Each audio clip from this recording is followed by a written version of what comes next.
Hi class, today we are going to be talking about ancient Egypt, specifically ancient Egyptian art. We're going to talk about history. We're going to be talking about materials in ancient Egypt. We're going to be talking about religion in ancient Egypt and how all of that is manifested in material output. And we're going to look at lots of really great examples. So let's go ahead and dive in. I really like to start out with these warm-up exercises where we're comparing what we've looked at last week compared to what we're going to be looking at today to give us some touchstones as to things that are going to be consistent that we're going to be using moving forward, and then things that are going to be innovating or changing in the weeks moving forward. So here are two examples of figures. Again, we're going to be looking at the statues of votive figures, which we talked about last week with ancient Mesopotamia. And then I want us to compare it to these figures that are an example of ancient Egyptian art. I think this is a really great comparison because we have a lot of similarities here, right? If you're looking at the figures to the left and to the figures on the right, you'll notice that we have human figures, male, female. We know that because of anatomical representations of the male body and the female body in both depictions. They look similar in the sense that they're both sculptures, right? We can see that the materials are not exactly the same. And we'll get more into that when we get more specifically into the figures on the left, the Egyptian ones. But we can also see a lot of differences, right? So while we do have an anatomy being depicted in both figures, think for a second of which one you think is a little bit more accurate or more representational of how you would see anatomy in real life. Probably the Egyptian one, right? So we'll talk about why that might be. Some of the things that you might notice as well, there is a big distinction in size of these figures. The votive figures we talked about last week are mostly around 1 to 2 feet tall. The biggest figure that we looked at was about 3 feet tall, so not quite lifelike. The one on the left that we're looking at from ancient Egypt is about 4.5 feet tall, so not fully life size, but close to it, right? Very, very large. You'll notice a big difference between the two of these as well is that the figure on the left is actually coming forward from a stand. We'll talk a little bit about why that is. That's actually going to play an important part as to the construction of this object. And one of the things too that's important to distinguish between these two is that we're starting to see some symbols that are going to give us some indication as to who we're looking at, what we're looking at. You'll notice that there's a particular type of headdress on the male figure that we're looking at in the ancient Egyptian work. You'll notice that he also has a particular type of beard. You'll notice he's actually holding something. We also see posture is unique in terms of what we're looking at on the left. Of course, we talked about on the right, the Mesopotamian figures of posture was extremely important, telling us that this would have been a religious type of sculpture, possibly showing a prayer motion, possibly showing holding a cup that would have been used in rituals. And the figures that we're seeing in ancient Egypt, the poses are also quite important, and we'll talk a little bit more specifically about that in the next couple of slides. All right, so if you'll remember when we talked about ancient Mesopotamia, we were focusing on these lands between the rivers, right? Mesopotamia literally means between rivers. So we have the Tigris and the Euphrates. We're dealing with this green area that you can see on the slide here between these two major rivers. But remember, when we talked about the cradle of civilization, we have this crescent shape that is really where civilization flourishes very, very, very long ago. And we have ancient Mesopotamia being one of the major areas. And then also you'll see it extends all the way down to this area in Egypt around the Nile. You'll see how green it is in that area. That's extremely important for us to understand why civilization is proliferating in this particular part of the world. So let's look a little bit more closely at that. So when we talk about ancient Egypt, we're really focusing on this area right around the Nile River and extends all the way up into this delta that goes into the Mediterranean Sea. This is where civilization booms. You'll notice in this picture I have on the top, it gives you a little bit of a sense of why that is. We have these areas, the Deshret, this is the Egyptian word for the red lands, and the Kemet, which is known as the black lands. Now, the reason that we have this term black lands is because of this area right around the Nile is very, very rich in nutrients and resources.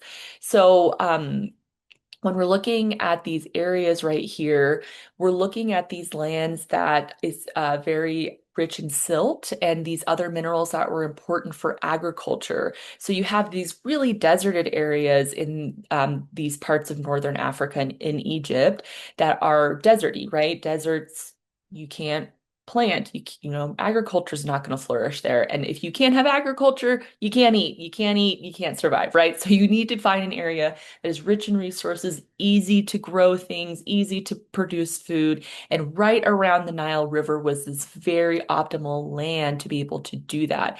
And this silt would actually create this black um, land there. That's why it's called the black lands. It looks green from above, but it's actually a very dark material, and that's why it was known as the black land. So this was a very black itself as a color was a very symbolic color in ancient Egypt because it was so associated with prosperity, with food, with abundance. These are all positive things that they're thinking about.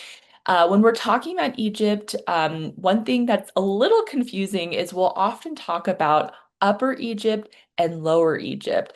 What's confusing about it is Upper Egypt is actually in the south and Lower Egypt is actually in the north. It's confusing because if you're looking at a map, obviously you're thinking, okay, well, upper would be above and right, like that would make sense.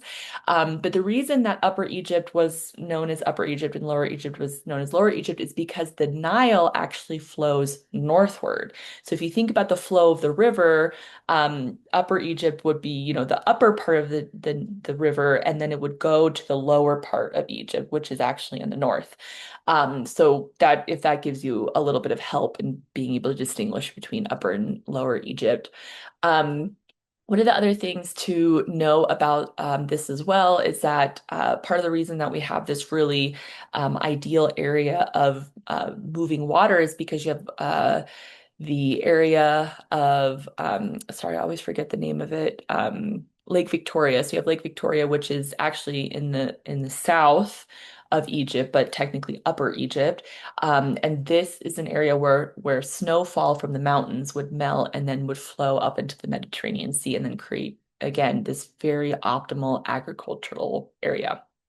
One of the really astounding facts about ancient Egypt is just the pure amount of time is that it existed. It's one of the longest surviving civilizations of civilization. When we think about great empires and great civilizations in history, Egypt is one of the few examples that it lasted a really, really long time. And not only did it last a really long time, but there was not, in terms, at least in terms of cultural production, there was not huge differentiations or distinctions or changes over time. One of the things, if you look at other civilizations, especially if you think in more modern times, things change fairly quickly.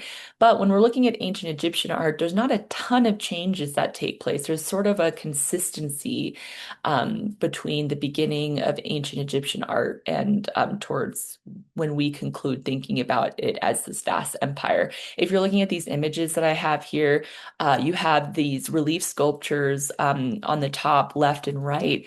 Not a huge distinction, right? I mean, the figures, the pose is very similar, and these are 2,000 years apart. That's a very, very, very long time. Even these sculptures that we're looking at on the bottom, there's Egyptian sculpture on the left compared to this Greek Koros, which we'll talk more about these Greek Koros sculptures next week when we talk about ancient Greece. But again, huge time distinction, 2,000 years apart, and there's not a ton of differences. One thing I don't want you to think is that because there wasn't a focus on progression or there wasn't a focus on changing things or being experimental. It was really because a lot of the artwork we're going to be looking at is in service of religious and political power. And one of the things when you're thinking about politics and about religious power is you want to have this sense of consistency and eternity, right? So things aren't going to change if you're thinking about it that way, right? You're going to keep the good things that are going from the past as you're moving forward. So we'll talk more about that when we look at specific examples. So ancient Egypt as a civilization lasted more than 3,000 years. To put that in perspective, that is 15 times longer than the United States has existed as a nation. Absolutely insane, right? Super, super long time frame that we're looking at. There were some internal squabbles and some political infighting in ancient Egypt, but in comparison to other civilizations, specifically ancient Mesopotamia, ancient Egypt was incredibly stable, meaning that there wasn't a lot of foreign powers, and specifically not a ton of foreign influence until about 1000 BCE. Then we see a lot of intersections between ancient Greece, ancient Rome, and Egypt. And that's really when we start to sort of close out the chapter of thinking of Egypt as this all-encompassing power, right? Ancient Egypt is really important when we're talking about the history of Western civilization because ancient Greece and ancient Rome, which is really where a lot of our thinking about classical civilization and really what moves into Western civilization, that a lot of Western civilization comes from ancient Greece and ancient Rome, and ancient Greece and ancient Rome were highly influenced by the Egyptians. So that's one of the things to keep in mind is that really when we're thinking Western civilization, when I say Western civilization, I mean even today, we are considered, the United States is considered part of Western civilization. Modern Europe is considered part of Western civilization. So really, the way we look at the world today, the art we create, a lot of that is rooted in what we're looking at. There are artistic canons that remain remarkably consistent. So I kind of said that already, that really there's going to be this consistency when it comes to the type of art being created. And we'll talk more about exactly why that is and see some examples of that. Hieroglyphics are going to play an important part. Remember, I said it a lot in ancient Mesopotamia. Writing, very important. That is going to tell us so much about what we're looking at. It's going to give us a lot of insight into the kind of civilization, the culture that we're going to be looking at. We get a lot of insight into the way of basically just the way that the ancient Egyptians thought about the world through the hieroglyphs that we know. Hieroglyphs, similar to cuneiform, which we saw in ancient Mesopotamia, was a pictographic language, was a pictographic form of writing, meaning that a lot of the symbols that we're looking at look often like what they're representing. Obviously there's concepts that are represented that you can't really have an object associated, but often those would be represented as sounds. So we are going to be seeing some examples of hieroglyphs today. Pharaohs are the Egyptian term that we use for kings, very important figures. Like in ancient Mesopotamia, the pharaohs were mostly pretty much always associated with the divine, with gods and having relationships with gods and being able to communicate with the gods. Sometimes they were even gods themselves. It depended on how the pharaoh exactly positioned themselves, but very associated with religion. And then a lot of the artwork that we're looking at, I've mentioned, is meant to be timeless, reflect a sense of stability, order, power, right? If you, as a pharaoh, want to be associated with as a godlike figure or communicating with gods, you're not going to really position yourself as being in this one um, moment in time. You really want to think of yourself as this eternal being. So lots of emphasis on death, rebirth, the afterlife. We're going to see really cool examples of this, of how the Egyptians thought about death, rebirth, afterlife. One of the things to keep in mind is that they had a very deep belief in the afterlife, meaning that this life was just a blip, right? So when you think about that this life was just part of sort of this larger timeline of, having death, rebirth, and afterlife be a part of this, then a lot of the artwork that they create are going to give this sense again that their soul is perpetuating, right? That, once they die, that doesn't mean that they disappear, that they continue on. And we're going to see that manifest a lot in the artwork. So when we're talking about materials and resources, this is also going to play a big part in what we're talking about today. One thing that I cannot overemphasize is how much talking about materials and resources ties into what we talk about. So when you think about ancient civilizations, if you have a civilization that is predominantly focused on using materials like wood, for example, or things that deteriorate quickly like mud, um, those things go away eventually, right? They are ephemeral. They're not going to last forever. So then we're not going to be able to have evidence of that to be able to analyze.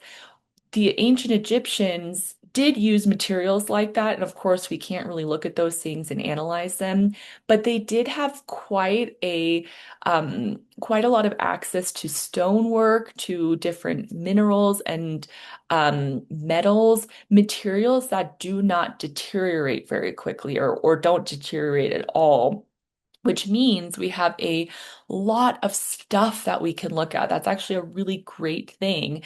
Another thing to keep in mind with all of that is part of the reason they did that is because, again, they wanted their legacies, most of the time the pharaohs wanted their legacies to last a long time, and they knew things like wood and sand and mud would deteriorate. So they wanted to focus on using things that would last a long time, that would last into the afterlife.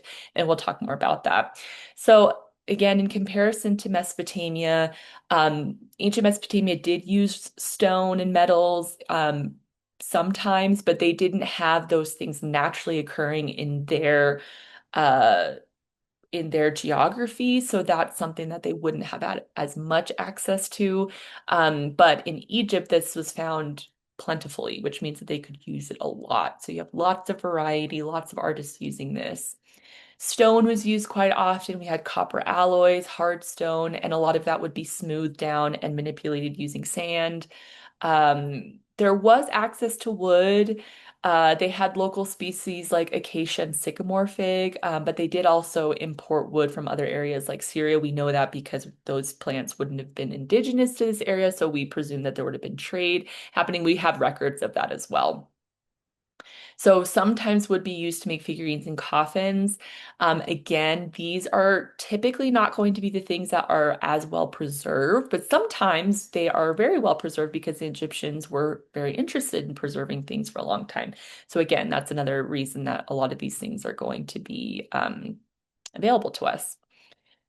So lots of metalworking again. So we have sheet metalworking, casting, inlay, lots of jewelry pieces that we're going to be seeing, a lot of inlay in coffins or sarcophagi, which is what we call them when we're referring to ancient Egypt. So we're going to see lots of really cool examples of that as well. We also have this material known as Egyptian faience. So if you're looking at this beetle figurine, this blue quartz-like substance, that you can see it's this really beautiful color, something that, again, this color is not found often in a naturally occurring way. So when you find something like this is going to be very, a great material that you're going to want to work with and use. So this is going to be something that we're going to see as well. So, if you're looking at the history of ancient Egypt, really there are these three broad eras, time frames that are often sort of seen as like a ramping up of a civilization and then a little bit of a deterioration of a civilization. Now, again, it's not like someone woke up one day and said, okay, now we are no longer pre-dynastic Egypt, now we are early dynastic, right? Like it's all a progression. But we have these smaller settlements that turn into these cities and then becomes a civilization, ancient Egypt. And then eventually we have a little bit of a decline, but there was never a time where this area wasn't occupied. But really, when we're thinking about ancient ancient Egypt as this vast civilization with great output, really autonomous as its own empire. We're going to think about this progression like that, right? So pre-dynastic Egypt is considered around 5000 to 31 BCE. These are prehistoric settlements that develop into smaller cities, that develop into bigger cities, right? Then we have this time frame, and this is what we're going to be focusing on is early dynastic into dynastic histories of Egypt. So this is about 31 BCE into around 1070 BCE. This time frame is typically divided between the Old Kingdom, the Middle Kingdom, and the New Kingdom. This is really because we have these divisions in dynasties and a little bit of infighting. We don't need to get really into the specifics, but we're mostly going to be focusing on the Old Kingdom and the New Kingdom. That's the Middle Kingdom is seen as a little bit of a transition period, but we're going to be focusing on the Old Kingdom and the New Kingdom. And then when we get to the first millennium, this is going to be when we start to see a lot of influence and back and forth between Greece, Rome, and Egypt. There's a lot of interaction going on at this time. So this is when we're going to see a lot of art change to be adopting these newer styles. So not that we don't want to say that ancient Egypt disappeared, because that's just not true. But we do see a transition into a more cosmopolitan sort of area and becoming a little bit more homogenized with what's going on in other areas. But again, we're going to be focusing on the Old Kingdom and the New Kingdom, which is within this larger framework of the early dynastic and dynastic histories of ancient Egypt. I wanted to offer a couple of examples of common Egyptian symbols, things that we're probably going to see in a lot of the works that we're looking at today, just to give you a little bit of insight into symbolism behind them. I think it also gives you, again, a little bit of an example of what concepts and beliefs were important to the ancient Egyptians.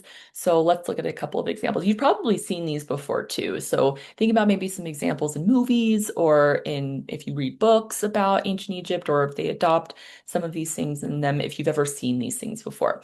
So in ancient Egypt, symbols were extremely important to being able to express religious belief and to tell stories. So let's look at some examples. This first one I have at the top is an Ankh symbol. So the Ankh is basically this loop with a tail at the end and then a cross on it. You will oftentimes see this in the hands of deities or pharaohs. They'll be like holding it. This is a signifier of life and immortality. So if you think about this idea of like a loop that's like perpetuates. So this has a symbol of kind of, the cycle of life. And you will often see this associated with these figures, again, like deities or pharaohs, because they are eternal beings, right? You're not going to see this in the hand of a commoner. The next symbol I wanted to show is the serpent or the uraeus, which you'll notice on this headdress of this is a pharaoh, a depiction of a pharaoh, and this is typically where you're going to see a uraeus, which is a cobra, and this symbolizes protection and royal power. And it was often featured on headdresses and crowns of pharaohs. Something I'd like my students to think about when we're thinking about animals as symbols is I want you to think about that animal and the attributes of an animal, right? Like if you think about a cobra is an animal that is able to ward off danger, right? Like if you think about a cobra, if they're in danger, they're gonna, raise up and they're gonna kind of go after whatever is coming for them. So if you think about wearing a cobra, you probably have like kind of a visceral fear reaction, right? So if you think about that as a pharaoh, if you came up to a pharaoh and he was wearing something like that with a cobra, you're going to be a little wary, right? And you're going to kind of have this assumption that they have protection attached to them. So I think it's a really interesting thing to think about the visceral reaction you would probably have to a person wearing something like that, right? And Nemes is a striped headcloth worn often by pharaohs. You're going to see this a lot. I'm sure you've seen this in, again, movies or any depictions you've seen of ancient Egyptian pharaohs or deities of any type. This is a very common uh, uh, headdress that would be worn by pharaohs. We'll also see some depictions of the crook and the flail, a Heka and I don't know if I'm saying this right, Nekaka. I'm going to assume that's right. These were often used, you'll see this a lot too, especially in sarcophagi. Oftentimes you would have them, they would have this sort of posture and then they would be holding the crook and the flail. These are symbols that would be often associated with a pharaoh again, and is often also associated with Osiris, who is a very, very important deity. We'll talk about him a little bit more later. But this is a depiction of pharaonic authority. So when I say pharaonic authority, it's the authority of a pharaoh, right? Pharaonic pharaoh authority, right?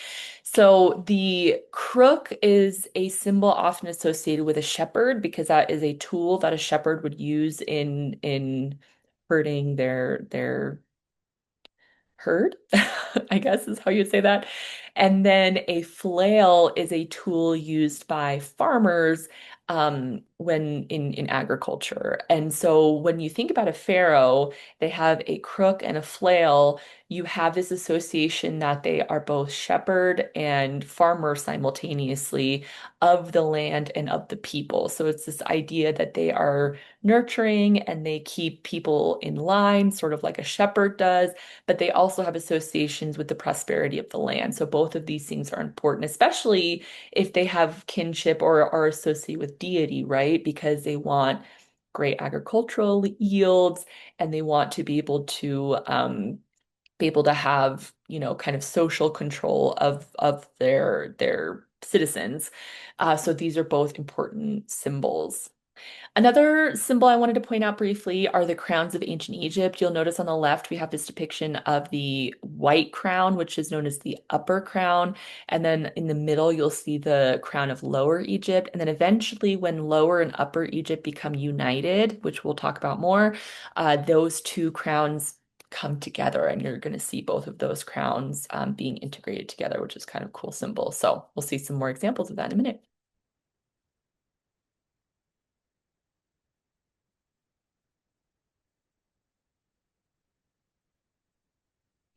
I wanted to just show this slide as well to give a sense of different poses that we're going to be looking at in some of these artworks we're going to see. And a lot of those poses have specific messaging behind them or telling us exactly what the figure's doing. So if you know that these poses mean a particular action, then when you look at an artwork, you'll say, oh, okay, they're communicating to me that this is what this person is doing in this moment.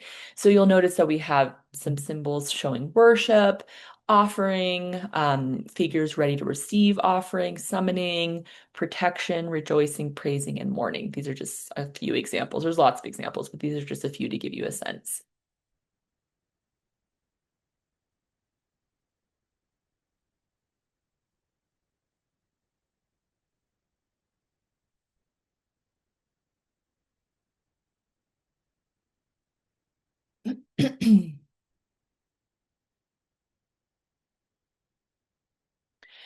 A term I want to throw out there is this idea of idealization. This is going to be very important as we move through, particularly when we talk about ancient Greece. This is going to be an ancient Greek art. This is going to be very, very important.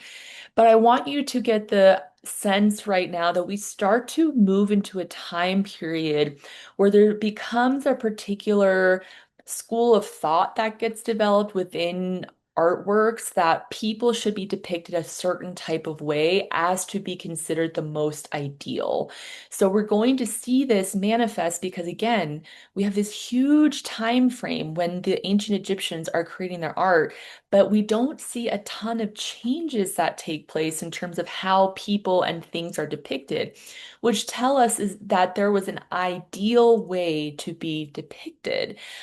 We also know this because there was actually a specific mathematical formula and system developed to be able to convey people in the way that they wanted. This was known as a canon of proportions. So this was a system of proportions used, they actually used a grid to make this that made a standard or ideal for people, mostly people, but for other things as well, but mostly people. The basically the way it works, and we don't need to, I don't need you to know like exactly how many grid squares or whatever, but basically the idea is that the head had to be a certain proportion in comparison to the torso, and the torso had to be compared to a certain relative to the legs, right? Like basically this mathematical formula of exactly how each body part was organized compared to others. And it's not that these things are necessarily anatomically correct, because when you look at ancient Egyptian art, you can notice that there's a lot of anatomical things that are not anatomically correct. However, it does create consistency, right? And so all of the figures compared to one another tend to be fairly similar. Some exceptions you'll see is often deity are depicted larger than, common folk. But even in that case, the proportion of their own body to itself is still proportional, right? Like they're still going to follow that formula, even if it's maybe just like a little bit bigger, right? Let's look at some more examples of that. So here's actually a really cool example of an unfinished relief sculpture. So this means that it was never completed, but what it does is it shows us the process of what it looked like to create a work of art like this. So you'll notice on this image, you actually see the drawing done in charcoal, showing exactly where the grid would have been and how the head and the body would have been created proportional to itself in order to create this standardized system. Another thing I wanted to point out very briefly, when we talked about prehistoric art, we talked about this term twisted perspective. We're going to see a lot of twisted perspective again because ancient Egyptians were not. I don't want to say they were incapable, because who knows, maybe they were, but they were not interested in depicting perfect perspective, meaning they didn't create three-dimensional figures. So in order to have as much of a human figure depicted in one scene at one time as they would create twisted perspective. So for example, if you're looking at these images here, you'll notice if you're looking at the face of one of these figures, you'll notice you can see the entirety of an eye. But if you look at a person from the side, you don't see their entire eye on the side of their head, right? That's just not how a human body works. But they wanted to convey as much as possible while still creating a profile view of the figure. So again, twisted perspective, because if you look at the side of the face, you see a full eye. Typically, you wouldn't be able to see that on a person if their head was turned. Yet you see the entirety of the front of their torso. Again, bodies don't work like that. And then you see the side of the feet, and then the feet are separated so you can see both. Because typically, if a person stands in profile, their feet are kind of like that, right? Like you can't see the back foot, but if you do it like this, then you can see both, right? So this is twisted perspective being shown in Egyptian art, and we're going to see a lot of examples of that. All right, time to look at our first work of art that we're going to be discussing in our unit on ancient Egyptian art. So I want you to take a second, feel free to even pause the video, and I want you to look at this object and look at anything you recognize. You don't have to know specifics about what it is or why it's there, but anything you recognize. How many figures do you see? Do you see any animals? Do you see any objects? Do you see what objects do you see? What are the things you don't recognize? What are the things that look maybe familiar to you, but you don't maybe know the exact symbolism of it? Just take a minute and look at all those things. I think it's really good to just do a little bit of a visual analysis to see what you're looking at before we dive into the symbolism and everything, because really you're probably going to see a lot more than you think you might if you just take a minute and spend some time with this object. So the object we're looking at here is actually a two-sided object. It's about 2 feet tall, so it's fairly large. It has engravings on one side as well as engravings on the other side, and both of the sides are pretty enigmatic, meaning that we have an idea as to some of the symbolism, but we're not 100% sure, historically speaking, what this is. And we can make some good guesses, and we'll talk about what we know for sure, and then what are the guesses or the hypotheses that we've made. So the picture that I showed you previously is the actual object. This is an artist's rendition of the design on it, and it's done like this so you can really tell the details. This is the front side, and well, funny enough, one of the things we don't know is which exactly is the front side. So we'll just, we'll refer to one front side, the other front side, the left side and the right side according to what I'm looking at. But these are both of the sides of the object, and let's point out some things that we might recognize, and then we'll get more into the symbolism in a minute. So obviously the image on the left that we're looking at, we have this very large figure. So again, hierarchy of scale. We've talked about this word before. When you have a figure who is fairly large, that is going to give us a sense as to their importance, right? If they're extremely large in comparison to everybody else, they probably hold some sort of significant role, okay? Um, we'll talk more specifically about who that is in just a second. This large figure is holding somebody by the hair, and having this gesture coming back here. The implication here is that this is a violent gesture of some sort, we would guess. We'll talk more about that in a minute, but there's some sort of violence being imposed. So clearly we have a figure of power, um, about to bludgeon possibly the person that they're holding. We see a person in the background. They are holding a couple of objects. You'll notice that the arm that's kind of like this is actually holding sandals. We'll talk about that in a second. On the other side, we see this animal figure with, strangely enough, an arm that is sort of like a human holding a rope that is supposed to be tied around this other figure that looks almost like a boat. We'll talk about that. At the very bottom register, it's another word that's important for you guys to know is register. So when you're looking at an image like this, you kind of see how there's sections and they're on top of one another. Those are called registers. So at the very bottom, so we were just talking about the middle register.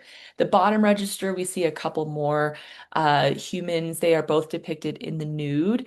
Oftentimes at this time period, when you depict a nude figure, this is seen as a debasing gesture, a gesture of trying to um, it's sort of a disrespectful gesture to show somebody in the nude. So we know that these are also people that are not considered important or are specifically you're trying to make them seem less important. And at the very top of the very top register we're looking at on this side of the object, we have two figures that actually look like bullheads.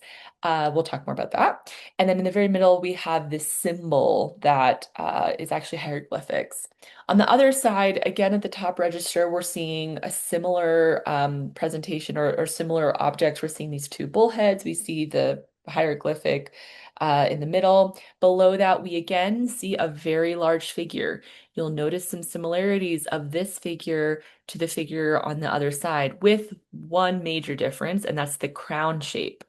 I wonder if you remember maybe what these crowns signify. We'll talk about that. There's also several other figures. They're depicted much smaller, again, giving us a sense that they might be of less importance. And then on the other side of this top register, we see many bodies decapitated and castrated, and the heads and the other parts of the bodies that have been cut off are all placed in between the legs of these figures. So again, violence. We know that violence is being referenced here in some capacity. Underneath this, we have another register where we see two really incredible mythical creatures or serpopards. So serpent and leopards combined to give us this mythical creature that doesn't exist in reality. They're being sort of held back by these other two figures, and their necks are intertwined in a really fascinating way. At the very bottom, we have another bull figure who is trampling on a person. So just pure visual analysis. We have done no interpretation. This is what we're working with. And there's probably some things that we can tell, right? We have some important people, probably deities or kings slash pharaohs, right? We have some violence being included here. We have some animals being included here with human elements or being combined in a way that make them extra extraordinary, right? More than just kind of a typical animal. So all of this is going to be extremely important for us to understand this object. So the object that we're looking at is known as the Palette of Narmer. The reason that we call it the Palette of Narmer is for two reasons. So the reason we refer to it as the Palette of Narmer is because Narmer was a pharaoh, and we know he is referenced here because of the symbol we see at the top between the two bullheads is actually the symbol indicating his name. So we know we have Narmer being referenced here. So it's a pretty good guess to assume that the person being depicted here is Narmer, and we have a couple other clues to give us the sense that that's also the case. The reason we call it a palette is because this object actually resembles quite closely other objects that have been found, which are palettes, literally objects that are used to mix together makeup, which would have been applied quite often by ancient Egyptians, but very often in ritual and ceremonial situations. This object, however, compared to other palettes that have been found, is quite larger and more adorned. And clearly, there's been a lot of artistic talent that has been spent making this. So the assumption is that this is a ceremonial object, something that would have been quite important. Another reason we think that is because it was actually found in the Temple of Horus. So it would have been something that would have been buried with the pharaoh, and it would have been possibly a offering to the god Horus. So lots of reasons to think that this is a quite important object. Again, it's 2 feet tall, two-sided, ceremonial in nature. We do have a narrative we believe that is being told here. Part of the reason we think that is because we have several elements telling us pretty much a story, right? We have violence being imposed, meaning that maybe this is a reference to battle or war of some kind. We also see on one side of the palette King Narmer wearing the crown of Lower Egypt, on the other side the crown of Upper Egypt. So that gives us a sense, and we also know historically speaking that he was interested in unifying the two, and was able to accomplish that. So that was something. So when we think about this narratively speaking, it would just stand to reason that this would be something commemorating that event that took place. So this took a very long time to happen, the unification of Upper and Lower Egypt. This wouldn't have been just a one-time thing, but this could be a combination of many events together. Again, hierarchy of scale, the enemies are quite smaller than the other figures, particularly that of Narmer. The hieroglyph tells us that it's him, but we do have a couple other glyphs that are quite unclear. And many of these figures are grounded, some of them are not, but many are grounded on ground lines, meaning that we have this implication of like a ground or a floor. So we can see Narmer is standing on the floor while his enemy that he's smiting is sort of on the ground as well. We have this servant that's a little bit above, also is given a ground line, but then other figures don't have a ground line, right? So like the lower register, they don't really have a ground line. All right, so I have an image here of one side of the palette and an image on the other side of the palette, and this does a really great job of letting us know what we're looking at. At the very top, we have the two figures that look like the heads of cattle, basically. And the figures are thought to either be the goddess Bot or the goddess Hathor, which they actually are quite closely associated. So it really could be either one. Again, the very middle gives us an indication that this is Narmer, who is being referenced in these images that we're looking at. In the top register, or the register right below the top register, we see Narmer, his sandal bearer being right behind him because again, he's holding the sandals, which we see on the other side as well. He's wearing the red crown of Lower Egypt. And then again, the other side, he has the crown of Upper Egypt. And he also has a Lower Egyptian costume. There's a priest wearing a leopard skin, and he has 4 divine standards. We know this because the standards themselves have each have different deities being represented. And then again, we have these foes being shown decapitated and castrated with their severed parts being placed between the legs. We have a boat preceded by a swallow. We don't actually know what that means. That's up for debate. Lots of historians have tried to unpack that, but we're still quite not sure. The serpopards, again, this mythical animal with the entwined necks. This is where that recess would be, where they would grind up the material that they would use to apply makeup, and that could have been used in ceremonial situations. So that would have been an important part. And the very bottom, we have this bull and a figure knocking down the walls of a city. Now, this is the other side. Again, we're not exactly sure which is the front side, so, that's up for debate. But we see, again, this large picture of Narmer. He's in a mace pose. This is actually a very important pose that we're going to see all throughout Egyptian art, and we see it all the way into the very end of the sort of height of Egyptian art, very much in the exact same pose, which tells us that the pose is not just, oh, this looks like I'm smiting somebody, but it's almost like they consistently depict the same pose over and over again. So there's no question as to exactly what story is being told here. We know that this is meant to convey slaying somebody essentially, right? We have him this large figure, he's holding the head of an impotent foe. And then we have this hieroglyph right next to the foe, could indicate who the foe is and where they're from, but we haven't had a historian able to unpack that. A sandal bearer is in the background. Again, we can see him holding the sandals on the arm, which I think is kind of funny because he's not actually holding them, they're just kind of on his arm, anyways. But we also have the falcon with a human arm. This is a depiction of the god Horus holding a rope, which is tying a foe's head emerging from the marsh. Some have argued that this is a personification of Lower Egypt, and the idea that Narmer is taming this area, right? Becoming the leader of this area. Again, he's wearing the white crown here, which is associated with Upper Egypt. He's wearing a bold tail, a royal beard, and a kilt associated with the goddess Bot. All these attributes really hitting home the fact that he is the pharaoh. He has the attributes of divinity. He has the attributes of these animals. You know, if you think about a bull tail, bull is a very aggressive animal, right? So you think of a bull as being associated with this idea of power and strength within a leadership. And then we have dead foes within a wall city on the very bottom. Here is our next work of art that we're going to spend a little bit of time on. I love doing an analysis of this figure because it does a lot to help us understand other things we're looking at. So we just spent some time talking about depictions of a pharaoh and depictions of deity. And I want you to think about those depictions of those figures compared to the one we're looking at here. So when you look at this figure, I want you to take a second, just like we did on the previous one, pause the video if you need to, really think about what we're looking at here. What does the figure look like? How is the body being depicted? What is the pose? Is he holding something? Is the figure giving you any indication as to who this person is? Because obviously this is a figure. So take a minute, think about what you notice.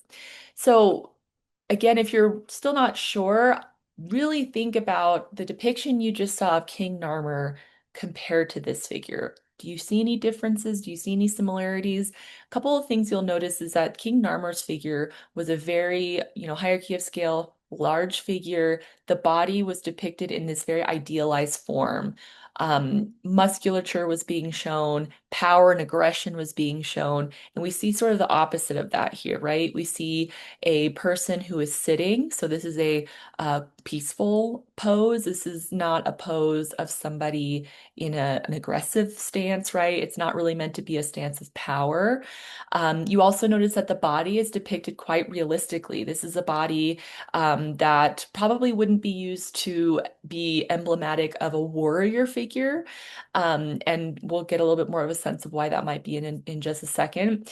Again, we have this seated pose, legs crossed, and what is he holding? He's actually holding papyrus. Papyrus is extremely important to the history of ancient Egypt. Papyrus was a very widely used material that was developed from these reeds from the Nile, the bank of the Nile, that could be developed into paper essentially, or very, very early version of paper. And paper being used means that we have a lot of writing that starts to happen, which is amazing. That's always going to allow for progression of civilization because you're passing down history after you write something down.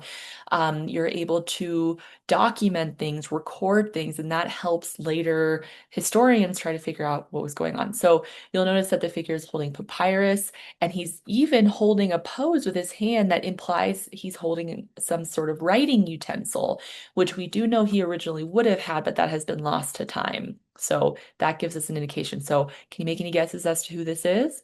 This is actually a seated scribe. So a scribe is a person whose job literally it is to write things down. You'll have to think that in ancient Egypt, most people couldn't read or write. That was not a common thing. That was something that you had to be very educated to be able to do, and most people didn't have access to that.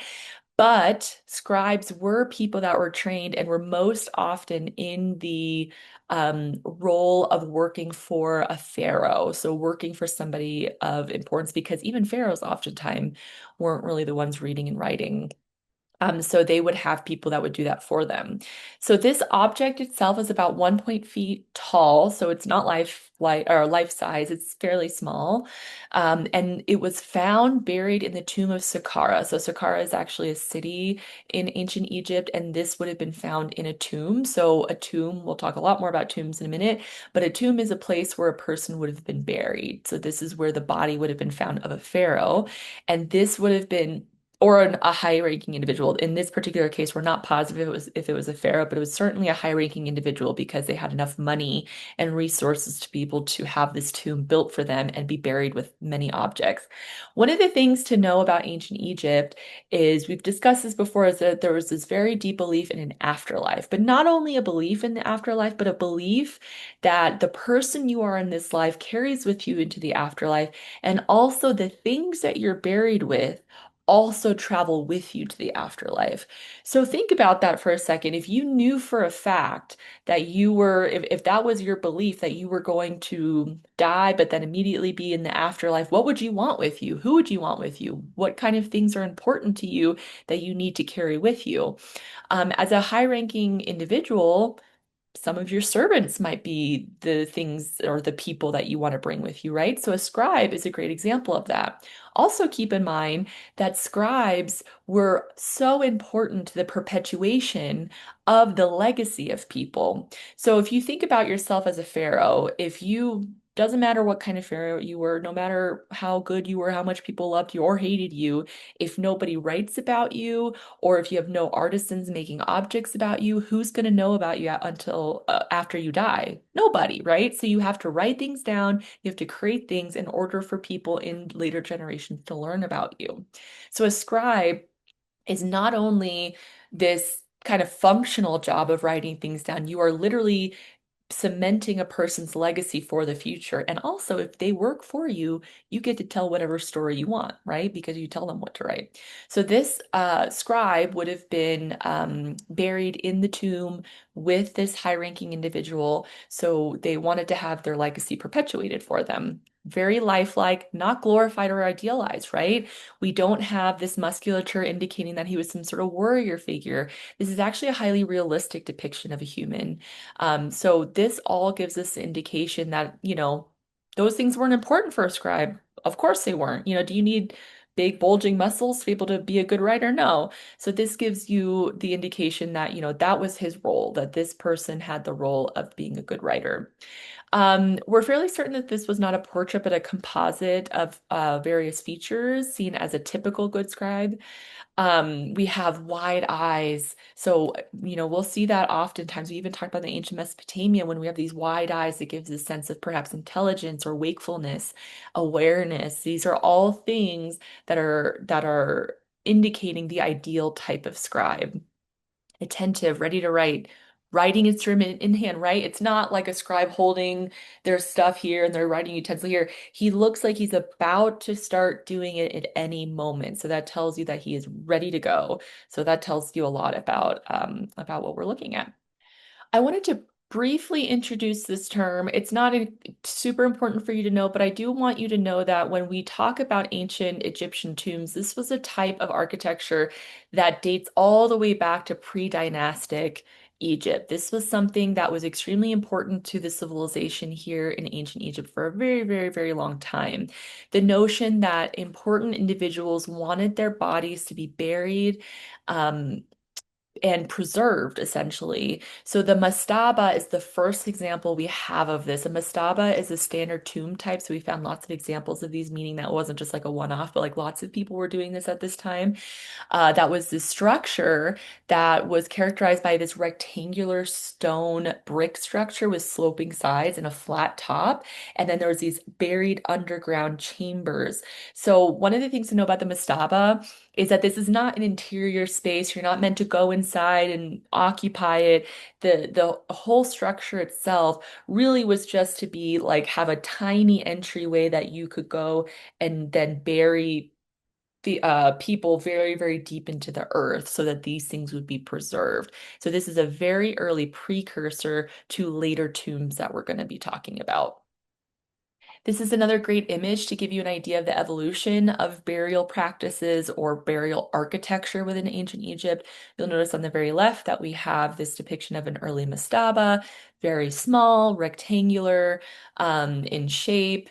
The burial chamber was deep into the ground. Eventually, what would start to happen is that they would have mastabas, and then there would be a step pyramid built on top of the mastabas. And so these step pyramids were essentially a very so we talked about the post and lintel structure, right? You have posts and a lintel right on top. A step pyramid, all that is an extension of a post and lintel structure, right? You just make this base and then you put something a little bit higher to hold another base, and then you just keep going this way up and up and up. The reason you do it in that form is because when you're stacking such heavy material like stone, one on top of another, level and level and level, if you simply built it as a square or a rectangle or something like that, what's eventually going to happen on the top is it's going to collapse down because it cannot support the weight of the equal amount of stone going up. It just is going to start sagging down. Just like I said before with a post and lintel structure, if you build the post too high, the lintel is not going to be supported. It's just going to sag and then eventually break, right? So essentially, you have this structure that becomes smaller and smaller and smaller as it goes to the top so that it can support the weight of it. Again, because you have that type of structure, you cannot create interior space. This is not a space where you're going inside and doing things. This is all stonework, very dense with stone, and then these tiny passageways to be able to build burial chambers.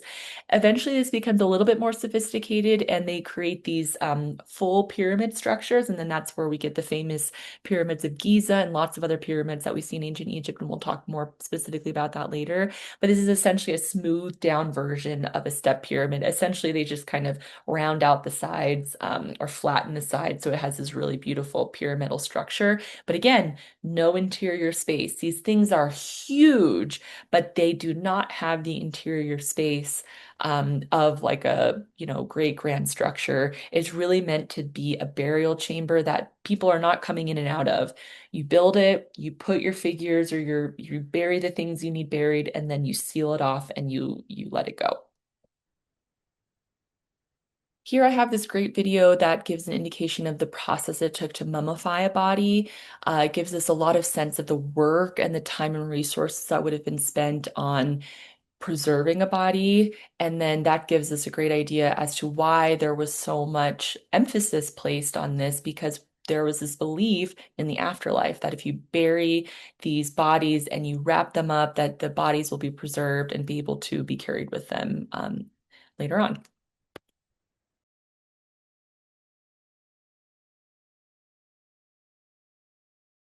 This is a mummy of a young man named Heraclides. He died in Egypt in the 1st century AD when he was about 20 years old. Mummification was developed by the ancient Egyptians to preserve the body for the afterlife. Typically, all internal organs were removed before mummification, with the exception of the heart. But in this case, the heart was removed and the lungs were left intact.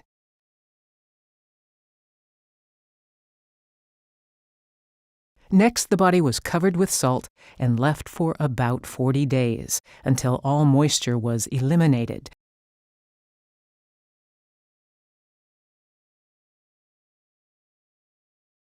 Perfumed oils and plant resins were rubbed on the body. Thick layers of resin were applied to glue the strips of linen that were wrapped around the body.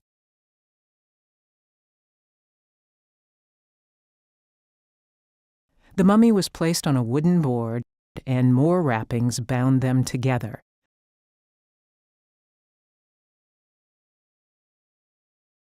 A mysterious pouch, perhaps of religious significance, was placed on the chest.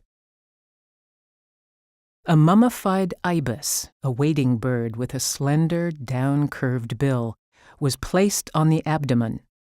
Ibis mummies commonly served as votive offerings to the gods, but this is an unusual case of a bird being mummified with a deceased human. Long linen strips further secured the wrappings. A portrait panel of Heraclides was placed over the face. A large linen cloth was wrapped around the mummy. The shroud was painted red with an imported lead-based pigment. This treatment is rare. Very few red shroud mummies are known to exist.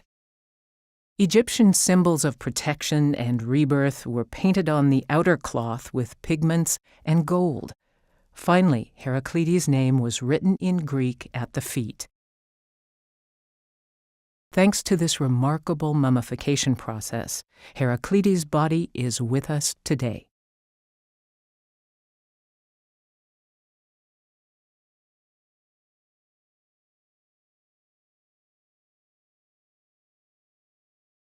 Now we're going to spend some time on one of the coolest things that came from this context of ancient Egypt, which is the Great Pyramids of Giza.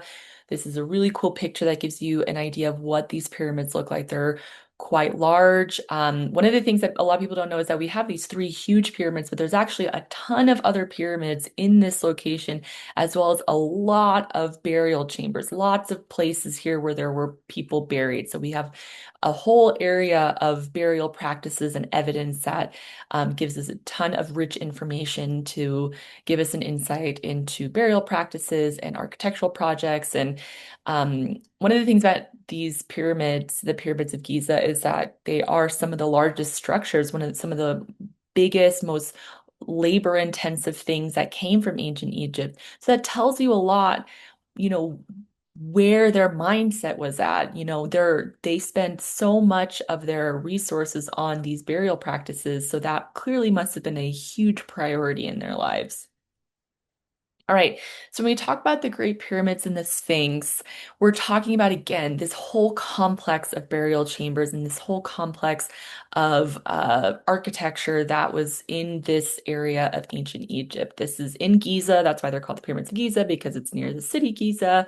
All of these pyramids would have been cut from limestone, and this would have been in the early dynastic histories of ancient Egypt, not in pre-dynastic, but early dynasty.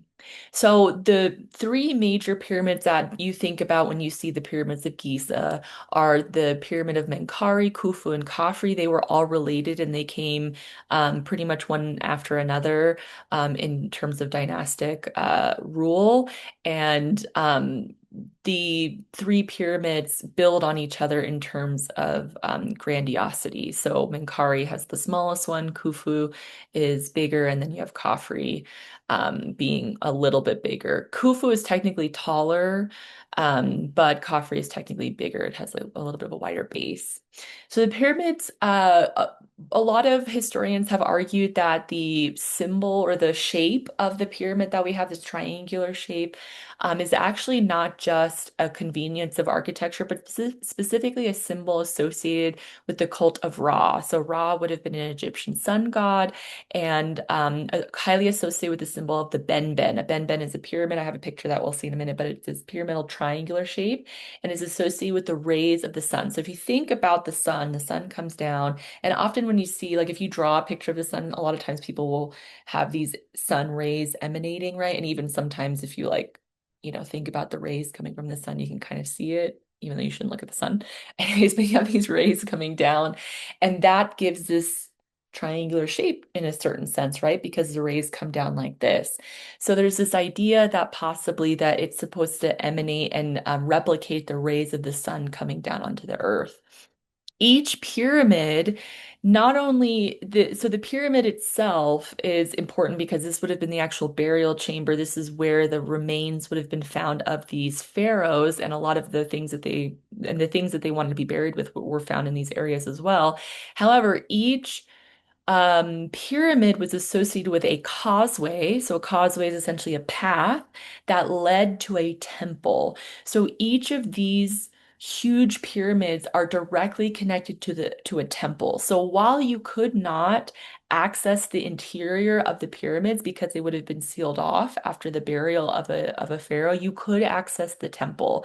And the temple would have been the location for the preparation and the ceremonies that took place when the pharaoh died. They would have been mummified here, they would have been prepared, and then led on this causeway in this great ceremony, and then buried into the pyramid. And so those temples still would have been accessible to people, even if the pyramids were not accessible. So you can see on this map, you can see the pyramids, and then I have in these long rectangular bluish green boxes showing you the causeway, and at the very end of the causeways you'll see the temples, which is where the bodies would have been prepared.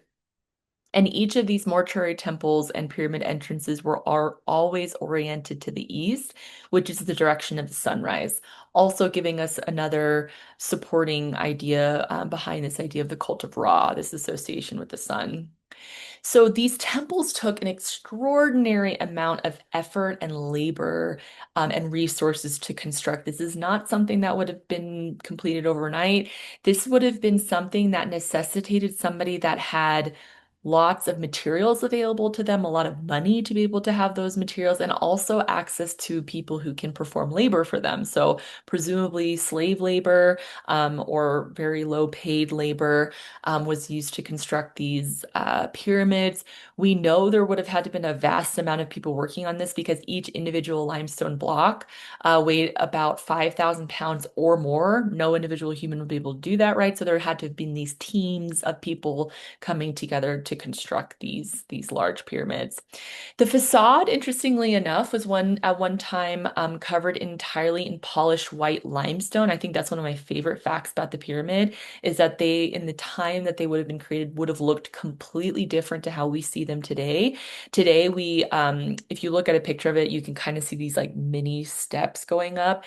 And it's actually because the entire thing has been stripped of the white limestone, and there would have been also this other smooth surface that would have been taken as well. So there's several layers that have been taken away from it since its actual creation, and it would have looked absolutely breathtaking in the desert. If you think about this white, luminous limestone reflecting on these pyramids, some historians think it would have just shown this bright white. Some think it would have been shown blue because it would have reflected the blue of the sky. And each of them were actually also covered in a cap of gold work. So those things have all been pilfered since then and have been taken and stolen and, used for money or whatever else they've been used for. Um, but that gives you a sense of some of the materials and how it would have looked. This picture that I'm showing here is a depiction of a Benben symbol. So this is what I was talking about with this triangular shape that we're looking at, this pyramidal shape that would have been associated with the cult of Ra. And that clearly looks like a pyramid, right? So it stands to reason that there would have been a connection here. One of the really cool things about this is not only was these pyramids are so old, but they actually were some of the tallest architectural structures pretty much up until the 19th century. That's a really long time for it to hold that title. It wasn't until the Eiffel Tower, well, there was a couple buildings that were around the same height that had been built, but the Eiffel Tower really overtook it as the tallest structure. And then since the 20th century, we've had a lot more because of innovations in technology and material and things like that. But it held this title of being one of the tallest buildings in the world for a very, very long time, which is extremely impressive considering where it lays in the chronology of the history of the world. This is a picture that gives you an idea of two things that I want to point out, which is first that we have these pyramids that you can see the sort of blue limestone that probably would have been reflecting the sky here. So to give you a sense of that shining quality, I mean, think about living in ancient Egypt at this time and seeing these huge, beautiful, shining, gleaming structures. I mean, this would totally have you thinking about eternal things, religious things, connecting to the pharaoh, I mean, these would be really impressive monuments that would have given you probably a lot of belief in the pharaoh, the person in charge, because, who else could put something like this together if short of somebody that has this important power connections to deity, right? And then one thing I like about this rendering as well, which obviously this is an artist's rendering of what these would have looked like. One thing I like about it too is it shows us one of the temples that is associated. And again, this is where the body would have been prepared for burial. This is the temple. And then you can see the causeway leading directly to the temple to give us a sense of the connection between these two structures. Because normally we just think about the pyramids, but really these structures are inextricably linked to one another. A couple of other things to know about the pyramid. So Khufu, like I mentioned, is the tallest. It's about 480 feet high. And humans wouldn't build anything taller than this for a very long time after that. We also have this great Sphinx that is located in this area, and we'll look at the map in a minute to give you an idea of exactly where it is. We believe it would have been constructed around 2500 BCE. And when I say constructed, it was really sculpted. There was this massive limestone this chunk of limestone basically in that spot, and they would have carved this creature into the existing limestone that was there. So it was carved in situ or on the site from this massive piece of limestone. The figure itself is a composite human animal figure with the body of a lion and the head of a god or a human. We're assuming perhaps Khafre because this would have been right in front of his pyramid, so it gives us a sense that it might have been associated with him. So again, we often see depictions of pharaohs being combined with uh, attributes of animals to indicate maybe parts of their personality or a way that they want to convey themselves as a pharaoh. And oftentimes those animals too also have associations with certain deities and things like that. Cats in particular were seen as highly sacred in Egypt. That might be something you already know. We know that there were several high-ranking people as well as pharaohs who were buried with their cats, which is kind of a fun fact. One of the things that I find really interesting about the fact that that they found cats to be so sacred is that when you think from a functional perspective, it makes sense that they would have found cats extremely important because in terms of agriculture, their entire lives centered around agriculture, right? Again, I've mentioned this before. You don't grow crops, you don't harvest, you don't eat, you die, right? Like agriculture is extremely important. And what does a cat do naturally when it comes to agriculture? They're able to chase mice away, and mice are oftentimes um, rodents that can cause problems with your crops. They can eat the crops, they can, cause certain infections to happen in where your crops are and things like that. So cats were seen as these natural protector figures. So, again, if your whole life is centered around making sure that you have these crops and these cats are just these magical beings who help you do that, there's going to be this association with deity. Because often when you think about deity, deity is especially in ancient Egypt are associated with the things that help necessitate life, like the sun. The sun is extremely important to having your agriculture survive. We have lots of gods associated with agriculture. We have lots of gods associated with the water. These are all things that are important for the perpetuation of your community.